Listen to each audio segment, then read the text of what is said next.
já ultrapassamos e já passamos por algumas temáticas. E a temática do mês de setembro, ela fala de autoridade. O próximo mês nós vamos estar falando de mudanças, mas eu abri na quarta-feira falando de autoridade e mostrando que a autoridade tem a ver com aquele que decide, com aquele que age, com aquele que pode fazer. Nem todos, ou tudo que tem autoridade tem poder, nem tudo que tem poder tem autoridade, mas Jesus, ele disse: é-me dado todo o poder nos céus e na terra, e as pessoas também olhavam e diziam: de onde vem tanto poder? Mas muito mais do que isso, também diziam, ele fala como quem tem autoridade. Só para que isso fique claro, vamos imaginar um revólver. Vamos imaginar um revólver e eu diria para você que um revólver tem poder para matar, sim ou não? Sim ou não? Mas ele tem autoridade? Não, porque o revólver não atira sozinho, certo? Ele tem o poder para matar, é verdade. Ele tem o poder para fazer, mas ele não tem autoridade para fazer. Para que ele funcione, precisa de alguém por detrás do gatilho para que faça, ou seja, alguém com autoridade que use o poder daquela arma para realizar o feito. Eu quero te mostrar nesse texto, um texto que já usei diversas vezes na igreja, mas que mostra muito bem o poder e a autoridade de Jesus agindo de uma forma muito clara. E qual é o propósito da mensagem de hoje?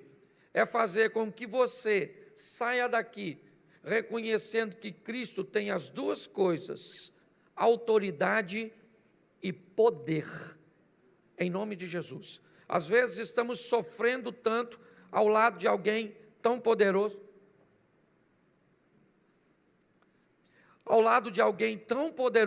e eu vejo pessoas reclamando e se queixando de coisas que não necessitariam se tivesse apenas uma mudança de posicionamento. Então abra a sua Bíblia, que esse texto é legal você ir para casa com ele, ainda que vai ser colocado aqui, Marcos, capítulo de número 4, verso de número 35, é o texto narrado em Mateus, Marcos e Lucas, só João não narra esse texto, e ele fala do momento em que Jesus vai acalmar uma tempestade. Marcos, capítulo 4, verso de número 35. E naquele dia, sendo já tarde, disse-lhes: passemos para a outra margem, ou para a outra banda. E os discípulos, deixa eu pegar aqui, 4:35, e eles, despedindo a multidão, levaram consigo assim como estava no barco, e outros barcos o seguiam. Ora, levantou-se grande temporal de vento, e as ondas se arremessavam contra o barco, de modo que o mesmo já estava a encher-se d'água. E Jesus estava na popa, dormindo sobre um travesseiro. E eles o despertaram e disseram: Mestre, não se te importa que pereçamos? E ele despertando, repreendeu o vento e disse ao mar: acalma-te, e mudece. O vento se aquietou e fez-se grande bonança. Então lhes disse: por que sois assim tímidos? Como é que não tendes fé? E eles, possuídos de grande temor, diziam uns aos outros: quem é este, que até o vento e o mar lhe obedecem? Feche os seus olhos. Senhor, em nome de Jesus, continua falando conosco, usa-me como um canal de bênção nesta hora, em nome de Jesus, amém, glória a Deus, amém? Preste atenção, porque é muito importante nós entendermos o ambiente em que isso está acontecendo. Por que é que os discípulos vão estar naquela situação? Por que é que eles vão viver aquele momento? Marcos, ele diz que já era tarde quando Jesus chama seus discípulos e diz para que eles entrem no barco para irem do outro lado. Na expressão que Marcos usa, um advérbio de tempo, dizendo que já era tarde, e eu entendo que na ótica, talvez, dos discípulos que narraram provavelmente essa história para Marcos, pois ele não fazia parte, né, do grupo de discípulos, eu não sei como essa história chegou até ele, mas é importante entendermos que esse grupo tem um líder. Quem lidera esse grupo é Jesus. É importante entender que é a vontade dele que vai prevalecer nessa liderança. Se os seus liderados acham que está tarde, acham que não tem jeito, acham que é melhor mandar as pessoas embora, porque já está ficando tarde, a multidão está ali, não tem comida, é melhor mudar a tônica do discurso, porque o povo está indo embora.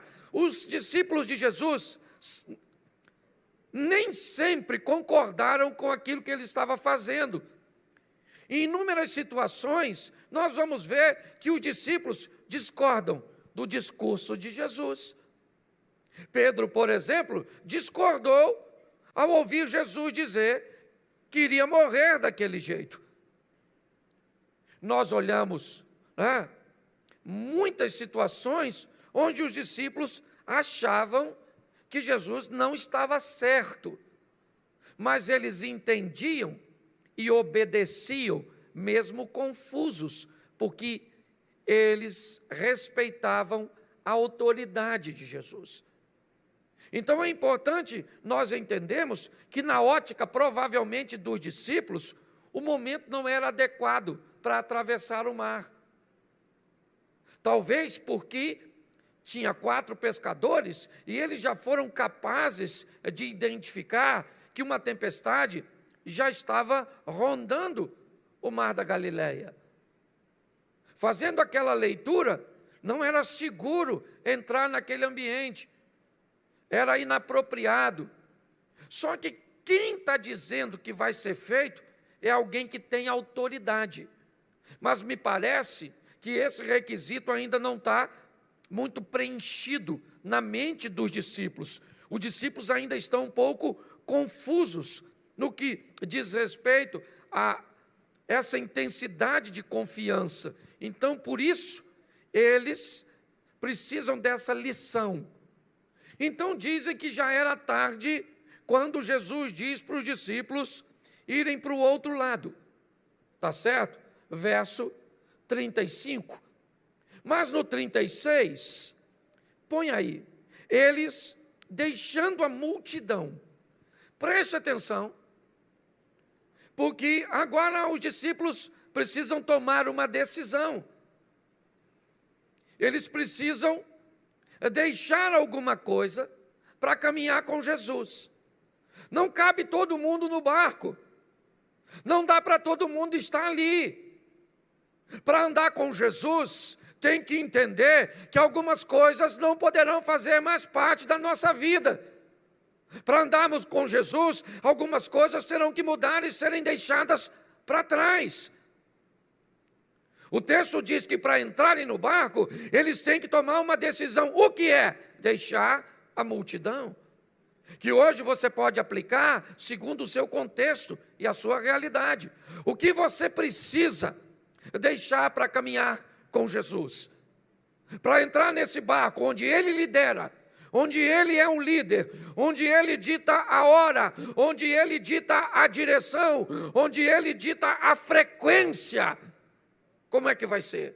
Muitas pessoas se perdem porque querem trazer para esse barco coisas que não cabem nele. Jesus diz aos discípulos: vamos mudar de lado, vamos para o lado oposto do mar da Galileia, vamos para Tiberíades, vamos para a terra dos gentios, vamos para o lado leste do mar da Galileia. Sim, mas o que eu preciso fazer para ir? Eu preciso deixar algumas coisas. Eu preciso abandonar algumas coisas. É muito importante nós entendermos isso. Porque quando estivermos no barco, vamos poder contar com a autoridade daquele que lidera o sistema. E muito mais do que liderar o que está acontecendo dentro do barco, nós vamos ver que Jesus também tem autoridade para agir fora do barco. O texto diz que eles deixam a multidão e o levaram consigo, repita comigo, o levaram consigo, assim como estava no barco. Preste atenção. Jesus não exigiu nenhuma mudança nesse momento. O texto diz que eles entram no barco e vão seguir com Jesus do jeito que eles estão. Deixa eu falar uma coisa para você. Você fuma, você bebe, você se prostitui. O que você faz que acha que pode te afastar do Senhor? Preste atenção, porque isso é muito importante. Eu queria que você entendesse que tem gente que acha que tem que mudar primeiro para depois receber Jesus. Não, primeiro você recebe, depois ele diz o que tu precisa mudar. Até porque que a mudança às vezes é muito personalizada. Tem coisa que eu preciso mudar na minha caminhada com Jesus e que você não precisa. Tem coisa que você não precisa mudar e eu preciso mudar. Nós precisamos entender isso. Então, quando nós olhamos, vem do jeito que você está. Pastor, o senhor não sabe como é que eu estou. Por isso que o senhor está falando para eu ouvir. Pastor, eu estou numa vida muito difícil, está muito bagunçado. Vem do jeito que você... Vem, entra no barco, mas deixa ele liderar. E se submeta à autoridade dele. E já nem você se conhece mais. Porque você vai passar a fazer o que nunca fez e vai deixar de fazer o que fazia sempre. Porque ele vai passar a liderar a sua vida. Posso ouvir um amém? Então, os discípulos estão no barco do jeito deles, com os valores deles. E nós vamos ver isso. Estão seguindo no barquinho, mas o texto diz que havia também com ele outras opções. Tinha outros barcos. Entendeu? Jesus não é o único barco, não. Tem outros barcos navegando paralelamente aí ao nosso lado. Inevitavelmente, algumas pessoas tomam as escolhas de entrarem neles. Aliás, deixa eu mudar o contexto do meu discurso. Quem colocou os discípulos no barco? Foi quem? Foi Jesus? Sim ou não? Sim ou não? Quem falou assim, vamos agora para o outro lado, não foi ele? Então, quem escolheu as pessoas para entrar naquele barco? Foi ele, sim ou não? Porque é ele que escolhe, é ele que decide, é ele que tem autoridade. Quem foi que te chamou para fazer uma caminhada cristã? O Satanás? O diabo falou assim, olha, vamos ter uma experiência com Jesus. Sim ou não? Não. Foi você? Não, porque o diabo teria força para te bloquear, sim ou não? Mas se Deus te sustenta, o diabo não pode interferir. Então quem chamou você e eu para caminhar com Jesus foi quem? Então ele falou, você vem do jeito que está, entra no barco, sei que tem outras opções, eu sei que tem outras opções, sim ou não? E às vezes o diabo coloca elas tão coloridas, tão bonito, que parece que lá é melhor que aqui. Até porque se o diabo não enfeitasse o inferno, ninguém ia. É ou não é? Tem que pintar um negócio bonito.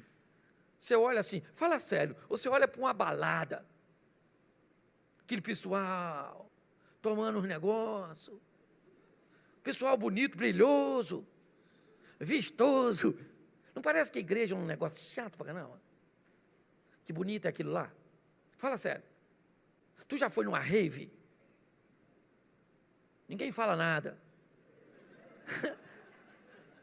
Mas pensa naquele negócio maravilhoso. Tum, tum, tum, tum, tum, tum, tum, tum, tum. Sim, meia-noite, 2 horas, tum, tum, tum. Você sai de lá, você vai tum, tum, tum.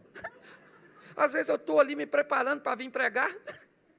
Tem uma discoteca aqui na frente. Esse dia eu desci cantando uma canção que eu estava escutando lá no meio da escada. Eu falei, sangue de Jesus tem poder. O que eu estou fazendo? Você está rindo de mim, você está rindo de tu. Só acontece em outra situação. Preste atenção no que nós estamos vendo aqui. Existem outras opções, sim. E elas, às vezes, parecem ser muito melhores. Porque o diabo é um estrategista para colocar lixo em embalagens maravilhosas. Jesus pega o discípulo e diz, nós vamos mudar de lado, para entrar tem que deixar algumas coisas, pode vir do jeito que você quiser, e eu sei que tem outras opções, amém? E os discípulos entraram, sim ou não? Sim ou não? Entraram, certo? Jesus está lá, eu gosto da narrativa, porque Marcos, ele é muito incisivo. Marcos diz que Jesus entra no barco e vai dormir. Já Lucas diz que ele começou a navegar, foi dando um soninho, e aí Jesus pegou no sono e foi dormir. Por que Jesus foi dormir se botou todo mundo no barco? Porque a lição é para o discípulo, não é para ele. Às vezes ele entra na nossa vida, mas fica quietinho, porque nós precisamos tomar as nossas próprias decisões. Nós precisamos aprender, ele entra no barco e fica quieto. Por quê? Porque ele disse uma frase no verso 35. A frase é a seguinte: passemos para outra banda. Quem falou isso? Quem tem autoridade. E se ele falou que nós vamos passar para o outro lado, não tem temporal, onda grande, maremoto, tsunami, não tem nada, não tem vento, nós vamos atravessar e acabou. Porque quem falou tem autoridade para garantir. É isso que nós precisamos entender. Os discípulos, eles estão vivendo num ambiente muito novo para eles. É muita coisa para aprender em pouco tempo. E como eu disse, inúmeras vezes eles não concordam, não entendem com o que está acontecendo. Não é diferente da nossa caminhada. Em muitas situações, nós não entendemos o modelo, não entendemos o que Deus está fazendo. Será que Ele não poderia fazer diferente? Será que Ele não poderia mudar aí o tempo para realizar as coisas num processo mais fácil de entender? Não, Ele é o líder, faz do jeito que quer. O que eu preciso entender é que quem está no controle sabe de todas as coisas e é perfeito. É isso. Jesus vai dormir. E quando Jesus vai dormir, quem é que aparece? O vento, a tempestade. O vento começa a soprar o barco, para lá e para cá. E se tem uma coisa que para crente é com fartura, é tempestade. Pode notar, volta e meia, ela aparece lá, não precisa nem chamar, que ela vem sozinha.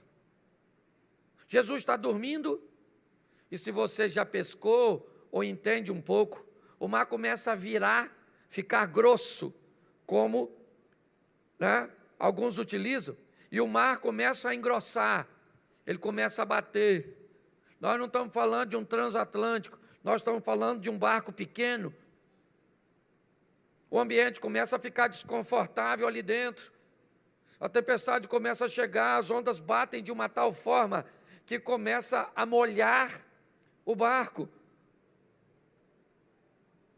Os pescadores profissionais, provavelmente Pedro, seu irmão André, Tiago e João, oferecem um pouco mais a proa, inclinando-a para que conseguisse atravessar e não enfrentar as ondas de frente, porque senão quebra o barco, se bater, não tem jeito. É a força da natureza, é o que está lá fora, a fúria do que está lá fora, batendo, buscando interromper a trajetória daquele barco, fazendo com que aquele barco não chegue do outro lado. Por quê? Porque o desejo de chegar do outro lado é de Jesus. Olhe bem. E para o outro lado é a intenção de Jesus. E eu aqui de forma alguma quero dizer que essa tempestade foi enviada por Satanás, porque para mim ele não tem autoridade para isso. Ele não tem poder para isso, para governar a natureza.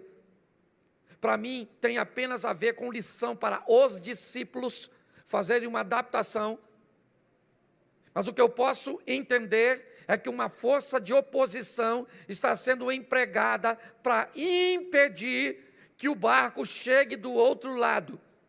Por quê? Porque você sabe que ele vai chegar. E você sabe o que vai acontecer quando ele chegar. E por causa da chegada daquele barco do outro lado, um endemoniado é liberto e praticamente uma nação é salva por causa de um indivíduo que era aprisionado por Satanás e agora é liderado por Jesus. É importante nós entendermos isso. Mas os discípulos, eles não entendem, o que eles estão vendo é a força do vento, a força do mar, a oposição. O que eles pensam? Falei que não ia dar certo, provavelmente, né? Nós já tinha visto, essa tempestade estava chegando, não ia dar para chegar. É a força da oposição, empurrando você e eu, sua família, seus negócios, para o contrário. Jesus está fazendo o quê? Dormindo. Por que Jesus está dormindo? Porque no 35 ele disse, passemos. E se ele disse, passemos, ele já fez a parte dele. O que a Bíblia nos diz? Em Cristo somos mais do que vencer. Isso por aquele que nos amou. A Bíblia diz, maior é o que está em nós do que o que está no mundo. Se atentamente ouvir a Deus, é porque as promessas são sempre condicionadas à ação. Seja ela uma ação de fé ou uma ação de força, de emprego, de realização. É isso que nós estamos vendo. O texto diz que as coisas ficaram tão difíceis ao redor do barco, que o barco está se enchendo d'água. Que barco é esse? O que Jesus está. Mas não tem outros barcos, pastor? Tem. Mas e a história deles? Também estão no mar revolto. Eles também serão beneficiados com esse acalmar da tempestade. Presta atenção no que a Bíblia diz. A chuva cai para o justo e o injusto. O sol nasce para o justo e para o injusto. Cuidado com esses privilégios. E dessa maneira errônea que eu já vi gente dizer, por que morreu com a bala perdida? Porque não era crente, mas crente morre de bala perdida. Por que morreu desse jeito? Num terremoto? Por que tem isso? Por que tem aquilo? Cuidado com seus questionamentos. A tempestade veio para todo mundo. Ou será que o mar da Galileia está em tempestade, os outros barquinhos estão tudo sofrendo e o barco de Jesus está tranquilão? Não. O negócio está feio lá fora, atingindo todo mundo, e atingiu o barco, atingiu a casa, atingiu os negócios. Sim. É isso que eu quero que você entenda. Atingiu o casamento do crente, do não crente, do ateu, do feiticeiro. Atingiu tudo. É isso que eu quero que você entenda. E é nesse momento que os discípulos começam a tentar resolver as coisas. É engraçado que eles tentam resolver com suas próprias habilidades, e eu não vejo problema nenhum nisso. Eu só acho que não precisava chegar ao extremo que chegou. Tem gente que quando enfrenta uma tempestade, ele perde coisas que não precisava perder, se tomasse a decisão certa, na hora certa. Quando eu olho para esse texto, o que eu vejo é, Jesus está dormindo na parte de trás do barco, na popa do barco, numa almofada, o barco pequeno. Eu não sei nem como é que se dorme nesse ambiente, para te dizer a verdade. Num barco pequeno, batendo do jeito que estava, a ponto da água entrar. Eu não vou garantir isso aqui. Isso é uma coisa que a gente pode, uma dúvida que nós podemos tirar depois que a gente chegar no céu. Você chega lá e chama Jesus no cantinho. Fala, Jesus, o pastor Cláudio estava pregando lá no Projeto Recomeçar. E ele falou que provavelmente o senhor nem estava dormindo, estava só de olho fechado para dar a lição. Porque é praticamente impossível estar dormindo nesse ambiente. Mas ele está tranquilo, porque ele está esperando o barco fazer o quê? Chegar do outro, porque ele disse que, isso aí, ele já falou, nós vamos e nós vamos. É isso, a autoridade do Todo-Poderoso, aquele que pode fazer. E agora, quando nós olhamos aqui, o que vemos? Os discípulos vão lá até Jesus, chamar Jesus, porque tem alguma coisa de errada. Eles vão morrer, nós estamos perecendo, Senhor, esse barco vai afundar, já está cheio d'água, o negócio está ficando difícil. Vão lá e diz: Jesus, não se te dá, o Senhor não está vendo. Como é que o Senhor pode dormir num ambiente tão hostil como esse, se nós estamos afundando? Jesus acordou e descobriu que tinha um problema muito pior dentro do barco do que fora do barco. Olha, o vento e o mar, Jesus resolve com uma palavra só. O alinhamento dos discípulos, Jesus caminha com eles, mas quase 1 ano e pouco, e ainda tem gente bagunçada. Se você acha que tem um perigo fora do barco, você está muito equivocado. O perigo maior está na mente da turma que está dentro do barco. O que está lá fora, basta Jesus falar e vai reconhecer a autoridade de Jesus e vai ficar quieto. Mas o que está dentro do barco, um nega, o outro tem dúvida, o outro trai. Preste atenção.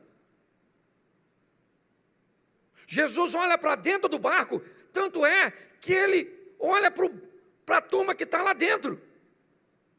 Olha bem, verso de número 39. Bota aqui. E ele, despertando, repreendeu o vento e disse ao mar: cala-te, aquieta-te. O vento se aquietou e houve grande bonança. Preste atenção. Ele vai lá para fora, as forças da natureza, fogo, água e ar. Preste atenção. A gente poderia incluir os terremotos, os abalos sísmicos, mas preste atenção. Jesus olha para fora do barco, e diz: acalma-te, aquieta-te. Ele fala para o vento, ele fala para o mar, e o mar e o vento reconhecem a autoridade dele. O vento cessa, o mar se reorganiza, e aí ele vai agora ter uma conversa com a turma que está dentro do barco. Porque o problema de autoridade não está fora, está dentro. As pessoas que estão dentro não estão entendendo muito bem como é que essa situação funciona, sabe? As pessoas que estão dentro estão achando que o pecado é mais forte do que elas. As pessoas que estão dentro estão olhando para a crise e estão achando que os céus estão em crise, que os problemas chegaram até a... Tem algum problema dentro do barco. Jesus resolve aquilo que está ao redor, imediatamente. E para quem o mar se acalmou? Para todo mundo. O mar se reorganizou para o barco que Jesus está, para o barco que Jesus não está, para o barquinho pequeno, para o barco grandão, para o outro barco do lado de lá. Quando o mar se organizou, sabe, o bem-estar foi para todos. É verdade. Mas deixa eu falar uma coisa para você, que segundo a Bíblia, Jesus não está em nenhum daqueles outros barcos, senão esse. E nesse barco, Jesus vai ter uma conversa com seus discípulos. Por que vocês são tão tímidos? Por que vocês não têm fé? Olha bem. Olha o que Jesus está conversando com seus discípulos. Qual foi o problema? Onde é que eu errei com vocês? Quando nós partimos, eu não disse para vocês, passemos para o outro lado? Eu não estou caminhando com vocês e disse para vocês que o Satanás, o vosso adversário, Eu não estou caminhando com vocês e disse para vocês que todo dia traz consigo seu mal. Eu não caminhei com vocês e disse a vocês para terem cuidado, porque provavelmente seus maiores inimigos seriam a sua própria casa. Eu não instruí. Onde foi que eu deixei de mostrar a vocês algo que fizesse tão claro que a vida de vocês seria pautada na minha autoridade? É isso que Jesus está dizendo. Basta vocês olharem algo que contraria o que eu disse, porque foi isso que o vento veio fazer. E é aí que eu te digo, para mim, quem mandou o vento foi exatamente Deus. O vento aqui, esse aqui é o problema. Todas as vezes que enfrentamos uma oposição, parece que as pessoas vão dar o crédito para Satanás. Porque o diabo, eu acho que é muito crédito. Não, querido. Seja quem for que está trazendo a lição, ela só vem para um motivo, para me levar para a próxima fase do meu nível de intimidade para com Deus. Para que eu reconheça o quanto de autoridade Ele tem, não apenas dentro da minha vida, mas fora da minha vida. O que você tem? Uma empresa falindo, ele tem autoridade para abrir as portas para você, para enviar clientes de onde você menos imagina. Ele tem autoridade e poder para isso. O que você tem? Um casamento que está dissolvendo, uns filhos que estão de um jeito. O que é que está acontecendo? O que te envolveu a ponto de fazer com que você ache que Jesus perdeu a autoridade? Porque é isso que nós estamos vendo no texto. Os discípulos olharam, a tempestade era forte, e o vento está soprando, e a água está entrando, e parece que o barco vai afundar, e se o barco afundar, Jesus mentiu, porque ele disse, nós vamos para o outro lado. Nós precisamos tomar uma postura em nossas decisões, olhar as coisas por um ângulo mais amplo, ampliar nossa visibilidade. Basta algo não dar certo. Tem gente que mede as coisas pelo nível da oposição. Aí eu vou fazer. Se tiver tudo dando certo, é porque Deus está no negócio. Se começar a dar errado, namorei uma menina. Ela já agiu desse jeito, já nem quero mais. Então, é fácil. Aliás, se você levar a vida assim, e eu fosse o diabo, eu falaria para um ajudante meu, aquele ali, ó, assim, só dificultar. Dificultou, ele desiste logo. Porque à medida que ele usa, não, querido, eu estou em obediência a Deus, Deus está comigo? Tá.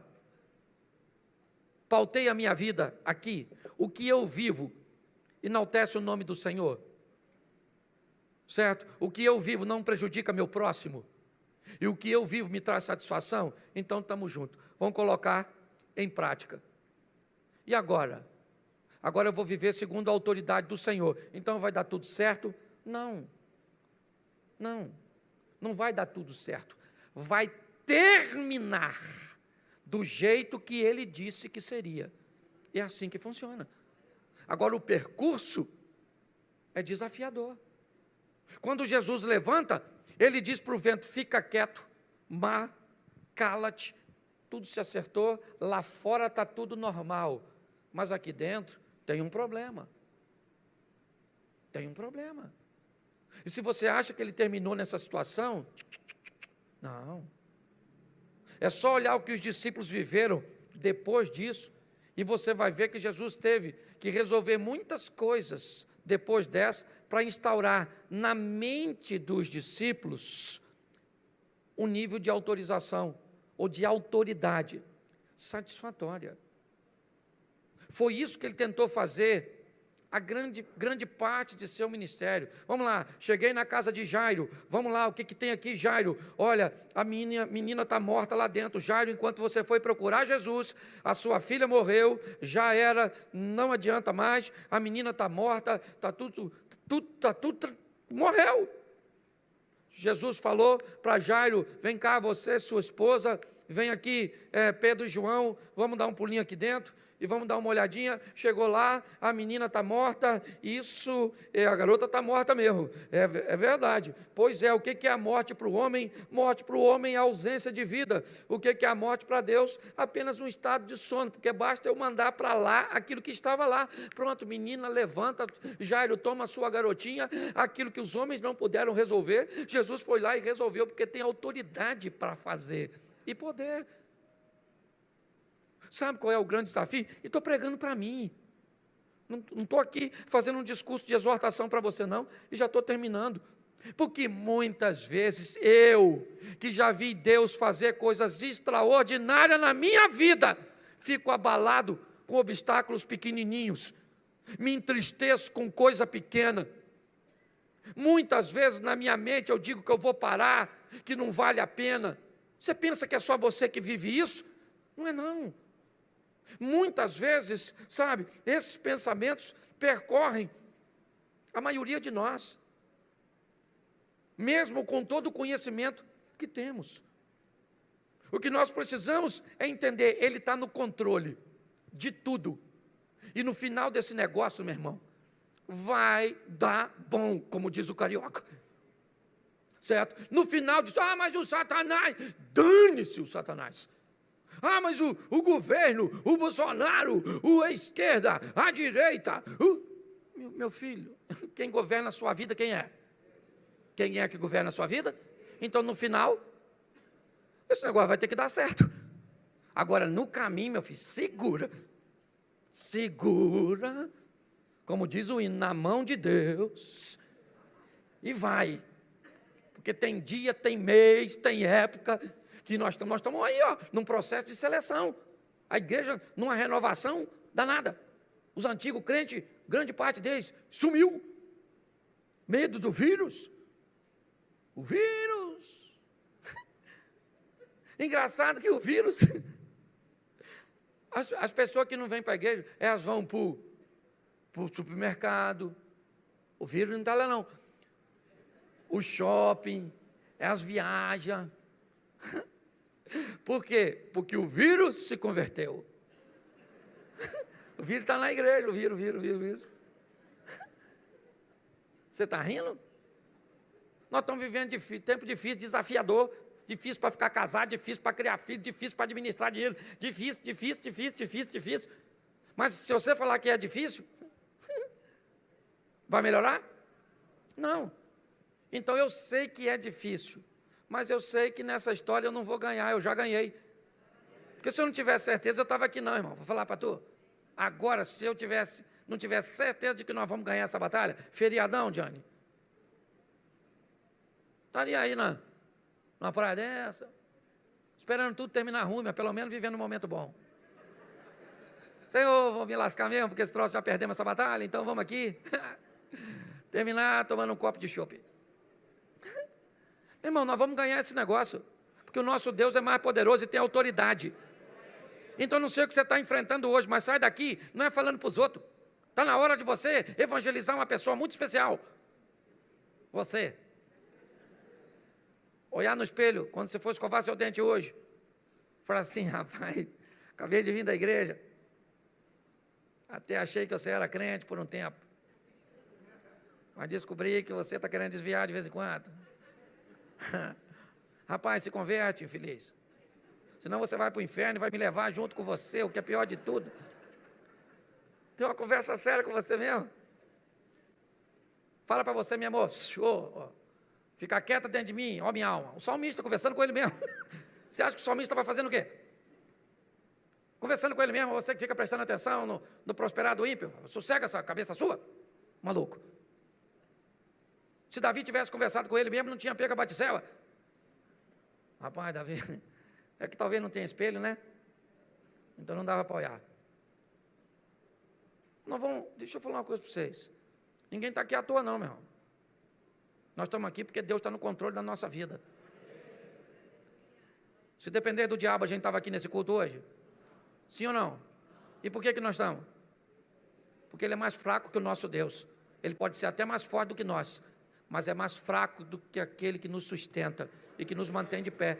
E é isso, nós somos melhores do que ninguém não, nós só estamos mais perto.